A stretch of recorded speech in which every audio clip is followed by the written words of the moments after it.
नमस्कार, मैं शरण। महाराष्ट्र में अक्टूबर के अंतिम सप्ताह तक शायद विधानसभा चुनाव हो जाए। 288 सीटों वाले महाराष्ट्र में महाराष्ट्र विधानसभा के चुनाव अक्टूबर में या नवंबर की शुरुआत में होने वाले हैं। अभी तारीखों की घोषणा नहीं हुई है, लेकिन महाराष्ट्र की राजनीति अभी से ही काफ़ी गर्म हो चुकी है। एक तरफ जहां शरद पवार ने क्लियर कर दिया कि अब की बार 225 पार इंडिया गठबंधन जाएगी, दूसरी तरफ वहीं भाजपा के मंत्री, केंद्रीय मंत्री नितिन गडकरी ने भी बयान दिया कि रोजगार और आर्थिक समानता ज़्यादा ज़रूरी है इस देश के लिए और इस राज्य के लिए। और वहीं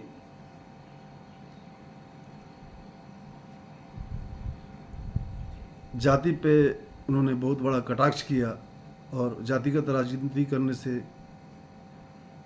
करने का उन्होंने विरोध भी जताया। वहीं अब शिवसेना के उद्धव ठाकरे काफ़ी मुखर होकर अपने मातोश्री आवास पर एक संवाददाता सम्मेलन में बोलते हुए उन्होंने कहा कि सत्ता में आऊँगा तो अडानी की कंपनी को दिया गया धारावी प्रोजेक्ट टेंडर रद्द कर दूंगा। उद्धव ठाकरे ने एक तरह से यह चेतावनी दे डाली। अतिरिक्त भूमि का उपयोग अपात्र धारावी निवासियों को फिर से बसाने के लिए किया जाएगा, जिन्हें नव विकसित नव धारावी में रखा जाएगा। शिवसेना प्रमुख उद्धव ठाकरे ने धारावी पुनर्विकास परियोजना के लिए अडानी रॉयल्टी को दिया गया टेंडर रद्द करने की मांग की है। उन्होंने कई खामियों और अनियमितताओं को बताते हुए शनिवार को कहा कि उनकी सरकार सत्ता में आने पर धारावी पुनर्विकास परियोजना के लिए अडानी रॉयल्टी को दिया गया टेंडर रद्द कर दिया जाएगा और इसके बाद संशोधित नियम और शर्तों तथा रियायतों के साथ नया टेंडर जारी किया जाएगा। शिवसेना नेता ने वहां रहने वालों को 500 वर्ग फुट का घर देने की मांग भी की।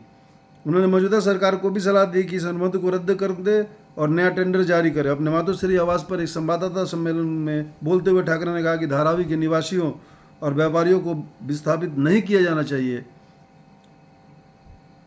उन्होंने जोर देकर कहा कि वहां रहने वाले इलाके में 500 वर्ग फुट का घर मिलना चाहिए। उन्होंने कहा कि हम सत्ता में आने के बाद धारावी झुग्गी पुनर्विकास परियोजना कॉन्ट्रैक्ट को रद्द कर देंगे और संशोधित नियमों और शर्तों के साथ नया टेंडर जारी करेंगे। सरकार को जवाब देना चाहिए कि इसे अभी क्यों नहीं रद्द किया जाना चाहिए। हम मुंबई को अडानी शहर नहीं बनने देंगे। ठाकरे ने आरोप लगाया कि महाराष्ट्र सरकार अडानी समूह को बेहिसाब लाभ दे रही है। उन्होंने कहा कि उनकी मांग पूरी नहीं हुई तो सेना यूबीटी कार्यकर्ता सड़क पर उतरेगी।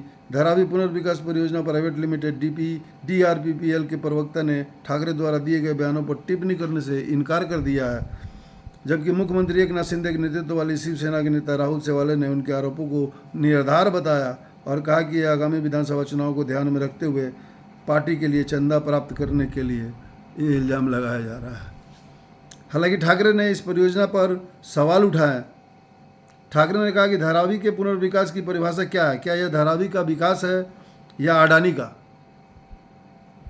क्या किसी को पता है कि ब्लूप्रिंट में क्या है? मैं मुंबई और धारावी को अडानी को देने की योजना बना रहे हैं। उन्होंने अडानी को पूरे शहर में TDR हस्तांतरणीय विकास अधिकार का उपयोग करने की पूरी छूट दे दी है। वे धारावी में 590 एकड़ का पुनर्विकास कर रहे हैं, लेकिन उन्हें मुंबई में हर जगह ज़मीन चाहिए। धारावी के लोगों को ही धारावी में घर मिलना चाहिए। अगर अडानी ऐसा नहीं कर सकते हैं तो उन्हें यह कहना चाहिए कि इस टेंडर को रद्द करके नया टेंडर जारी किया जाना चाहिए। किसी दूसरे ठेकेदार को कॉन्ट्रैक्ट दिया जाना चाहिए। उन्होंने दावा किया कि दुनिया के सबसे घने शहरी क्षेत्रों में से एक धारावी के पुनर्विकास के लिए अडानी समूह को अतिरिक्त रियायतें दी गई है जो कॉन्ट्रैक्ट में नहीं बताई गई है और कहा कि सेना यूबीटी ऐसी अतिरिक्त रियायतें नहीं देगी। ठाकरे ने कहा कि हम अतिरिक्त रियायतें नहीं देंगे। हम देखेंगे कि धारावी के निवासियों के लिए क्या अच्छा है और अगर जरूरत पड़ी तो हम एक नया टेंडर जारी करेंगे। पिछले साल नवंबर में गौतम अडानी के नेतृत्व वाली अडानी रियल्टी ने 20,000 करोड़ रुपए की लागत वाली 259 हेक्टेयर की धारावी क्लस्टर पुनर्विकास परियोजना के लिए टेंडर पाया था। महाराष्ट्र में की राजनीति पूरी की पूरी गर्म हो चुकी है। एक तरफ शरद पवार का ऐलान कि इंडिया गठबंधन इस बार 225 पार करेगी, आप 225 लाएगी सीट। दूसरी तरफ उद्धव ठाकरे का स्पष्ट बयान और अडानी पर तीखा वार करते हुए उन्होंने स्पष्ट बयान दिया कि अगर सत्ता में आऊँगा तो अडानी की कंपनी को दिया गया धारावी प्रोजेक्ट का टेंडर रद्द कर दूंगा। और इस बात पे अड़ गए कि धारावी के लोगों को धारावी में ही 500 वर्ग फुट का घर मिलना चाहिए। महाराष्ट्र की राजनीति काफ़ी गर्मा चुकी है। विधानसभा चुनाव में 2-3 महीने बचे हुए हैं, लेकिन अभी से गर्माहट काफ़ी उफान पर है। देखिए आने वाला वक्त में क्या होता है। धन्यवाद।